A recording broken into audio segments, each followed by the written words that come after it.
Tonight on SCTV3, the Career Center's resources for finding jobs and internships over the summer. Plus, an interview with the Distinguished Humanics Professor of the Year. All that and more tonight on SCTV3.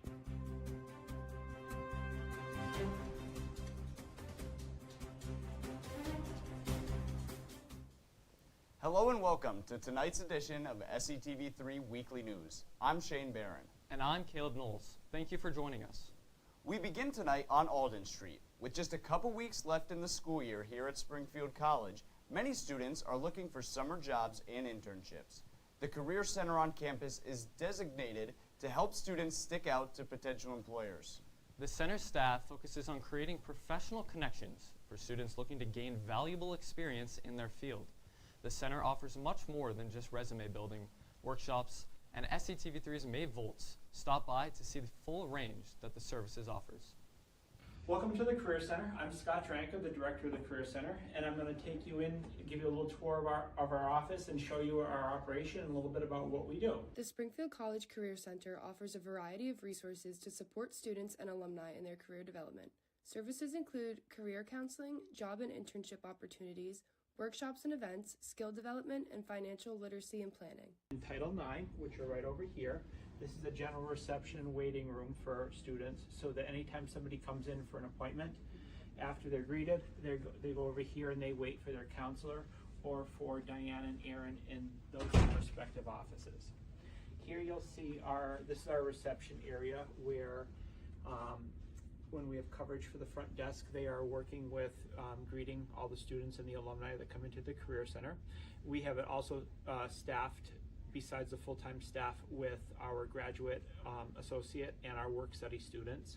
When you progress over to this area of the office, this is our computer lab and our reference library. So on all these 4 computers that you see right here in front of us, these are areas where students can come in and type their resume, type their cover letter, any career document that they're working on. They can use these computers right here. Included with the skill development service, there is also resume and cover letter guidance. Students can receive help crafting and refining resumes and cover letters with resources like the resume guide offering tips and examples.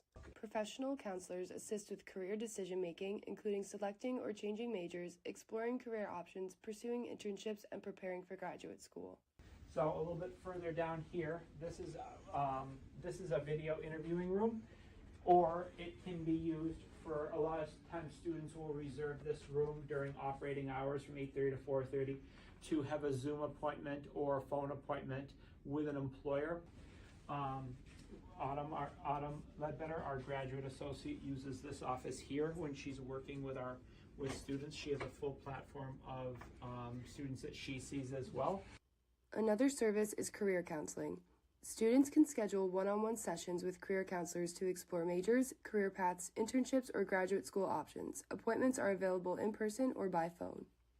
So they all mirror and resemble the same type of look and things like that, but the counselors here will each take students in different academic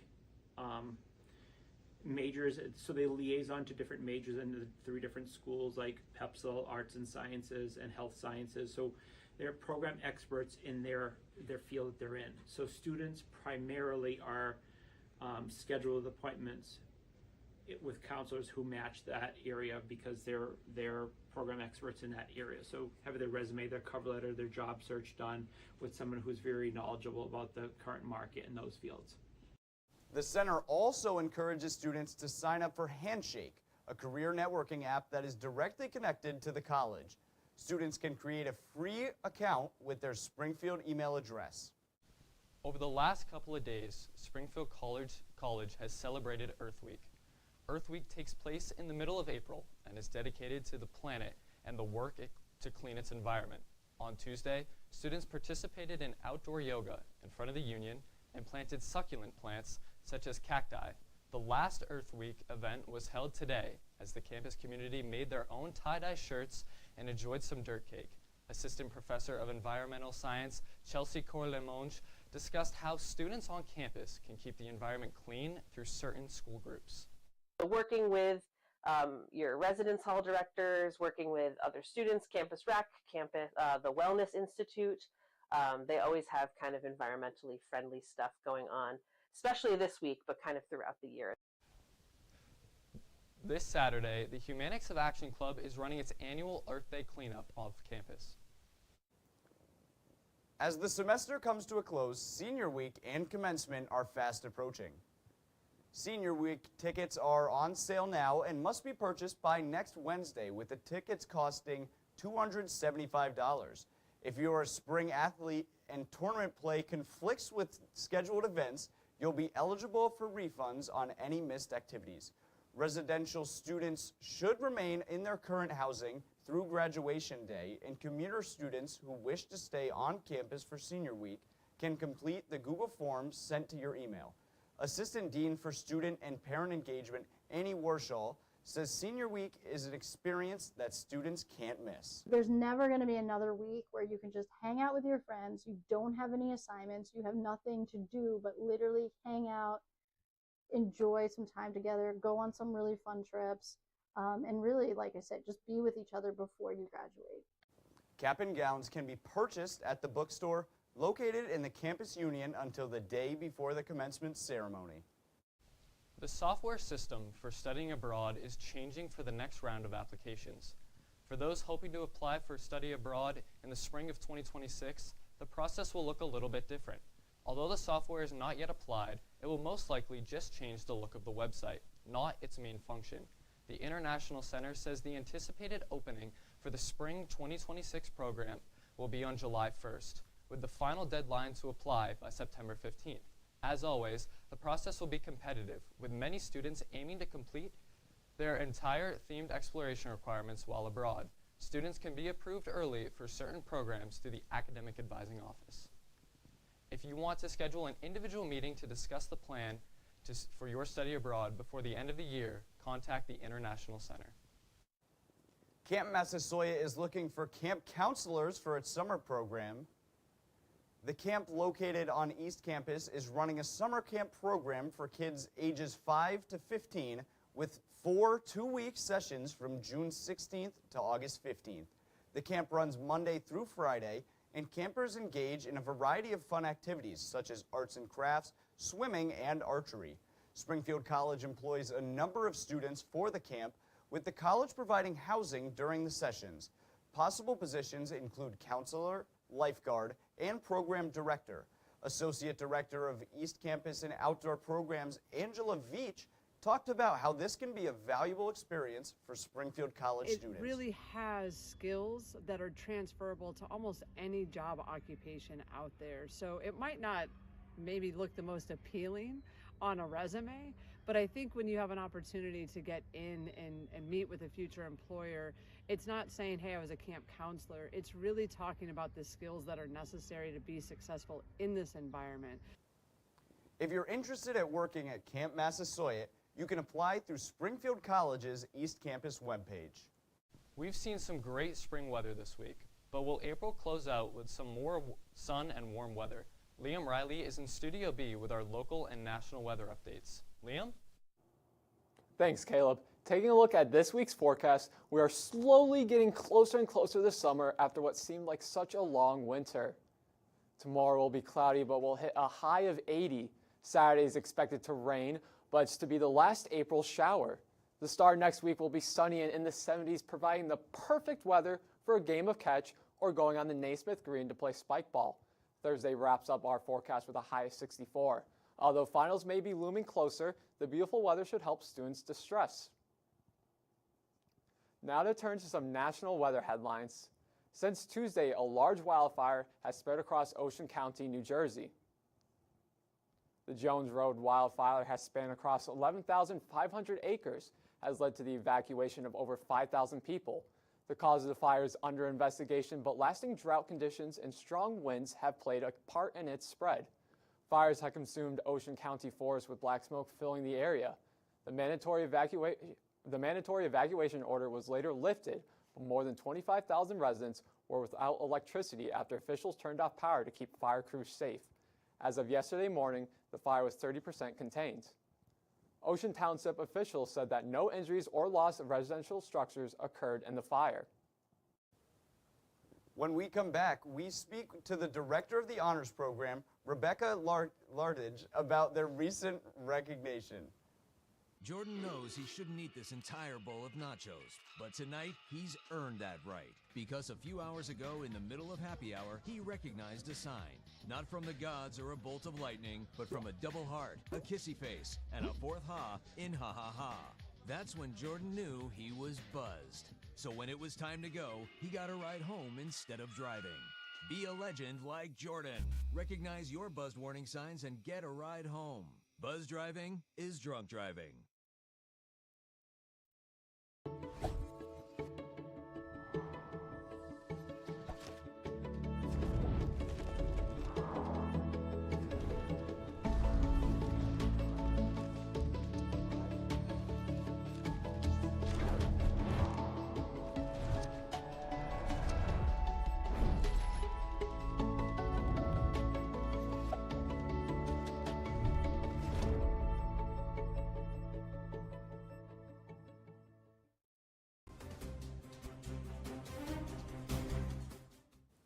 Rebecca Lartigue wears many hats at Springfield. She is a professor of English and the director of the college's honors program. Last week, Lartigue was named the Distinguished Humanics Professor of the Year, and SCTV3's Kyle Valentine spoke to her about how humanics is reflected in her work. I am very humbled and honored to be selected to be a distinguished professor of humanics. Wonderful faculty have preceded me in that role, and it gives me very big shoes to fill. Yeah, I'll be working on a project which is part of the job. The provost and I will be meeting all next year, sort of the way Professor Higgins met with her last year and worked on a project that served the whole campus and community. I think mine will have something to do with curiosity that I think is a really important skill for all of our graduates to have. Oh, I love this work, being honors program director. I got to be the founding director and work to build the program 6 years ago, and I've directed it with the help of many faculty and staff for the past 6 years. So it's been a real honor, a pleasure to get to work with young people like that. I really love working with students, helping them take on internship experiences or studying abroad, learning outside of the classroom, figuring out their majors. I'm really honored to get to be in that advisory position and to kind of help them figure out what is the right path for them, whether that's a job or graduate school or changing their major. So it's really great to get to work with really dedicated students. Wow. Oh, great. I have a lot of favorite memories because I've been here a long time. I've taken students on short-term study abroad trips, and so one memory is of watching students enter Westminster Abbey and looking up at the ceiling and just being in awe that they were seeing a space that was really important to the literature that we had read. That's a great memory. Another great memory was getting to be in SC theater productions with students, just some really talented actors and just very supportive of faculty and staff being vulnerable with them on stage. So those are two excellent memories. Kyle, you can't ask an English professor what their favorite book is. It changes week to week and day to day. Dante's Divine Comedy made me a professor. I still read that. I have about 6 different translated versions, in my office at home. Right now, I'm really loving works by a novelist from Scotland whose name is Ali Smith. Ask me in a couple weeks, I'll be reading something else. Lartigue hopes to keep the honors program thriving and create a place for the academic leaders on campus. Now turning to some of the biggest national headlines from the past week. Pope Francis passed away on Monday night at the age of 88. Francis had been the head of the Catholic Church since 2013, leaving a legacy as one of the more progressive leaders in the history of the papacy. Now, hundreds of prominent religious figures will begin the election of the new pope. Here's more. The Catholic Church has entered a 9-day mourning period for Pope Francis. The Vatican confirmed the 88-year-old pontiff passed away on Monday morning less than a day after he made a surprise appearance in St. Peter's Square for Easter. As evening fell over St. Peter's Square, thousands gathered to pray the Rosary, honoring the life of Pope Francis. Church bells tolled 88 times, once for every year of the late Pope's life. At the Vatican, flags were lowered to half-staff in a solemn tribute.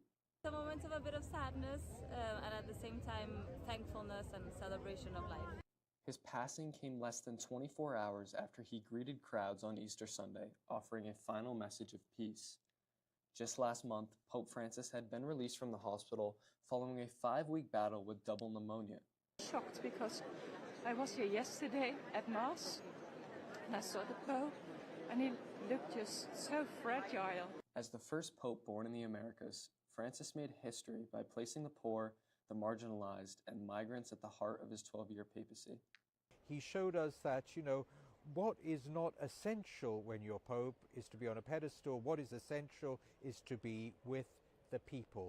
In the days ahead, hundreds of thousands are expected to make their way to Vatican City, where Pope Francis will lie in state for public viewing.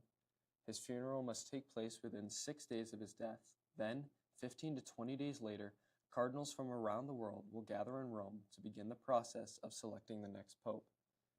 In a departure from tradition, Pope Francis will not be buried in St. Peter's Basilica. Instead, he'll be laid to rest at the Basilica of St. Mary Major, a 5th century church in Rome dedicated to the Virgin Mary, and one he held especially dear. The earliest the conclave can start is May 6th, and it has no set time limit. The process can last anywhere from a couple of days to multiple months, but no conclave in the past century has lasted more than 5 days. Harvard University announced this week they are suing the Trump administration for $2 billion. This comes after President Trump froze federal funding for the school. Corwin Dixon has more on how one of the country's most prestigious universities has responded. On Monday, Harvard University announced that they are suing the federal government over the $2 billion funding freeze that was put in place on the university by President Trump.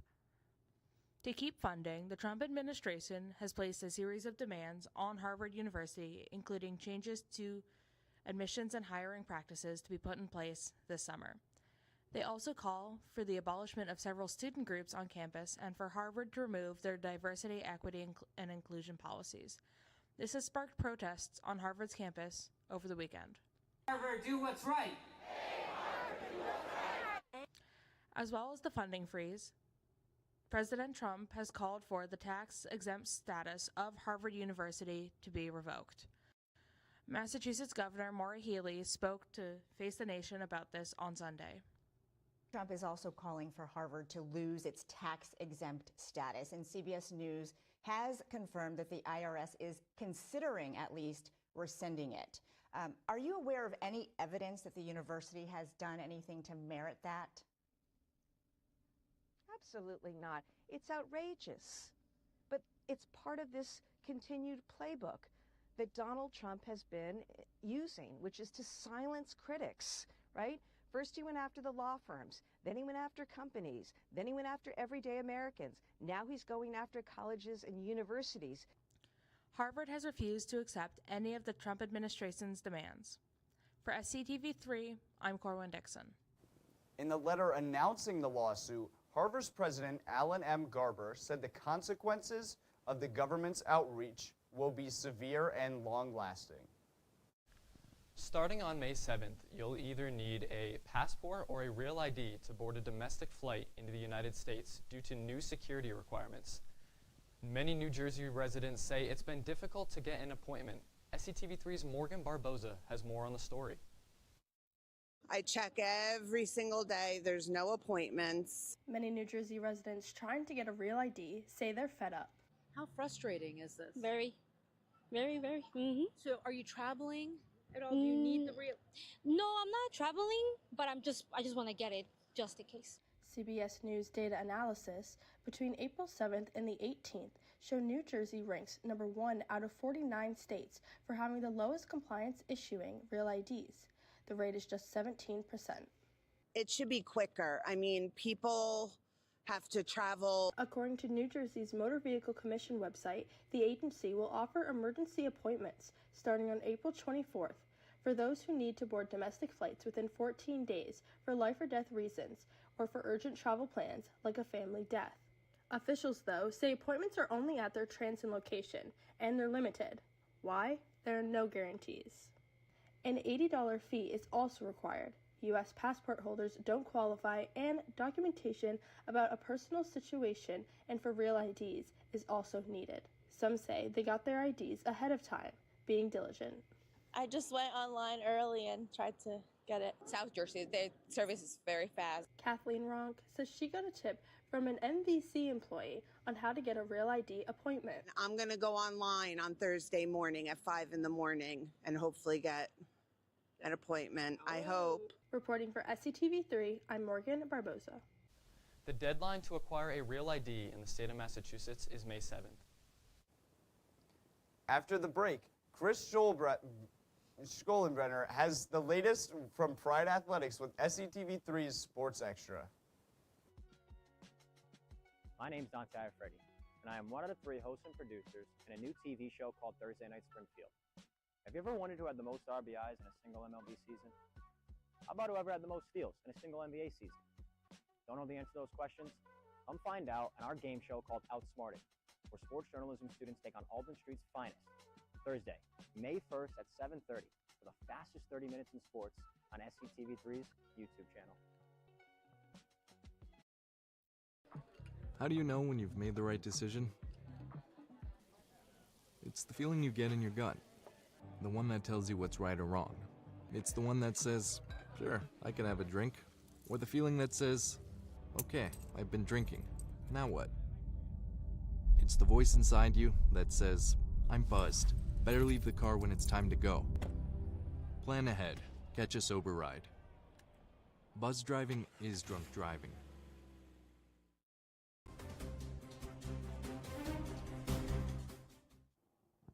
Hello, and welcome to this week's edition of SCTV3's Sports Extra. I'm Chris Schoenleber, bringing you the latest on all things Pride Athletics. Here's how Springfield Athletics performed this week. The baseball team took on Coast Guard Tuesday afternoon and lost 5-1. The Pride struggled to muster runs across the plate, only getting 1 despite having several opportunities in the game. Center fielder Chris Balchius makes an all-out diving catch in the top of the 4th to prevent Coast Guard from adding its 2-0 lead. The baseball team gears up to take on WPI in a doubleheader this Saturday. The Pride has just 5 games left on the season as they try to make a last-chance push for the playoffs. Softball took on Western New England in a doubleheader, winning both games 5-0 and 2-0. A key player for the Pride was Melissa Seifert, who had a season-high 2 RBIs. Bottom of the 2nd, Seifert splits the Western New England outfield, allowing multiple runners to reach home, give the Pride an early 2-0 lead. Softball faces off against Wheaton in a doubleheader on Friday. The women's lacrosse team won in dominant fashion last night, winning by a score of 19-3. 13 different athletes on the team all earned goals last night. The second goal of the game comes from Sarah Horton finding Peyton Imhoff in the front of the net, who fires the ball into the goal. This regular season finale sets the team's record at 13-3 as the Pride gear up for its new MAC quarterfinal showdown against Wheaton at 1 p.m. on Saturday. The women's lacrosse regular season has officially come to a close. SCTV3's Caleb Knowles has more on how the team had one of the best winning seasons in program history. The Springfield College women's lacrosse team has wrapped up a dominant regular season in one of the toughest conferences in Division III, the NEWMAC. Finishing with a strong 13-3 record, the Pride are now gearing up for the playoffs, which kick off in just a few days. They opened up the year on fire, starting 12-1 and collecting key wins early on. That included a commanding 15-0 win over rival Western New England in the season opener. Later on, they would win 23-3 against conference opponent Emerson College. With over 230 goals scored this season, the Pride's high-powered offense is matched by a lockdown defense, making them one of the most dangerous teams heading into the NEWMAC tournament. A big reason for that success is junior Lily Johnson. She's been a force all year, tallying 39 goals, including 3 separate games with a season-high 4 goals. Lily has been a steady presence on the field, and she is fired up about the team's chemistry and their chances in the postseason. I think this year we have a lot of threats all over the field, so we're not just like leaning on one person. Everybody's a threat. Like we always joke around, like if another team were to make a scouting report on us, like our whole team would be on it. Like it's not one person, and I think we all work really well together. And I don't know, we all just have a lot of fun too. So I think that's what, like we all build each other up in that way. It's not just the veterans making waves, despite having 14 graduating players. First-year players have also stepped up in a big way, quickly adapting to the system and contributing when it matters most. Molly Forrest, a standout freshman, has notched 8 goals this season and spoke about what it's like staying ready for her moment. Definitely just to immerse myself in how they play, because obviously they've been playing together for 3 years longer than I have. So just kind of when I get on the field, when I'm with all the seniors and the grad students and upperclassmen, just contributing to their game. And they're all very talented, so I feel like it's not incredibly hard to kind of play for them. The Pride capped off their regular season last night with a win over Mount Holyoke 19-3, securing 3rd place in the NUMAC standings.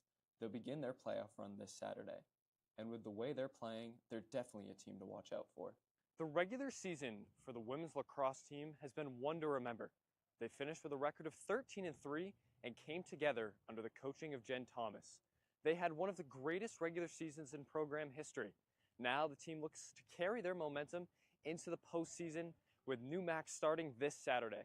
Reporting for SCTV3, I'm Caleb Knowles.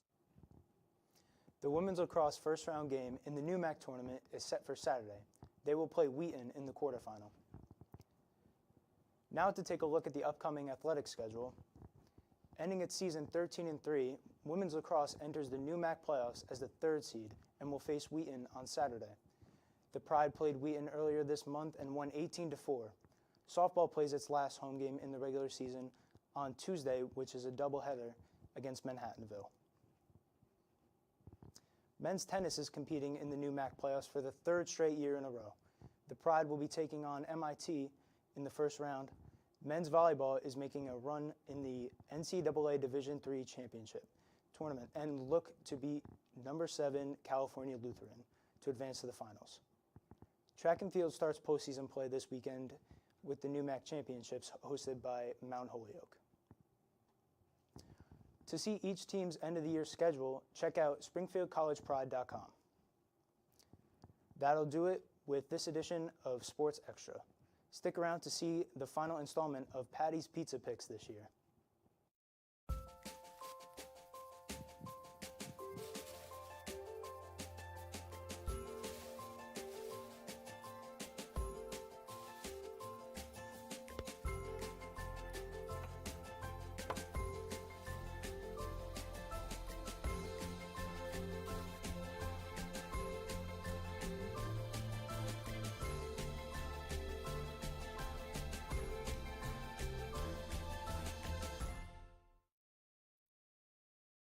Hey, can you chop the pineapple? Chop the pineapple. Nope, I'm high. How about I wash off the grapes? Yes. Okay. You're already making good decisions when you're high. I want tacos. Will you drive? I'm a little toasty.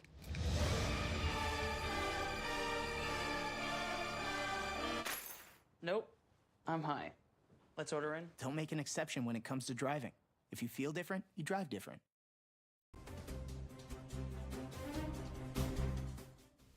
This week on Patty's Pizza Picks, SCTV3's Patrick Fergus visits one of the newest spots around Springfield, Springfield Pizza House.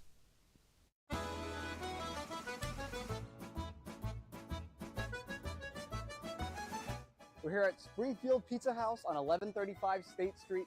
Let's head inside. One of the newest spots around, the Springfield Pizza House opened just last year. Located right on the corner, it's the perfect spot for those just passing by. It doesn't have much indoor seating and is clearly set up for a grab-and-go type of service. According to my sources, I heard the Pizza House had some pretty big slices, so that's what I went for. The cheese duo came out piping hot and just as large as their reputation. So we got some pretty big slices here, like this, bang for your buck. It's got a nice undercarriage here, nice and crisp. It goes back a little towards the back.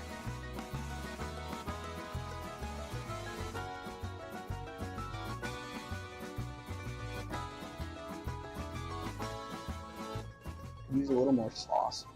It's missing a little bit of sauce there. But overall, not bad at all. The Pizza House offers a decent slice and nothing really more, so it lands right in the middle at 3 stars. Since I began this series 2 years ago, I have been to 16 different places in the Springfield metro area. Red Rose remains the only spot I've given 5 stars, and the majority of places I reviewed this year have usually fallen in the middle. Patty's Pizza Picks will return for its final semester next fall. Until then, reporting for SCTV3, I'm Pizza Pat. That's all we have for you tonight on Weekly News. Thank you for tuning in. Check out our YouTube channel for content from SCTV3. Tune in next week for the final broadcast of the school year. Same time, same place.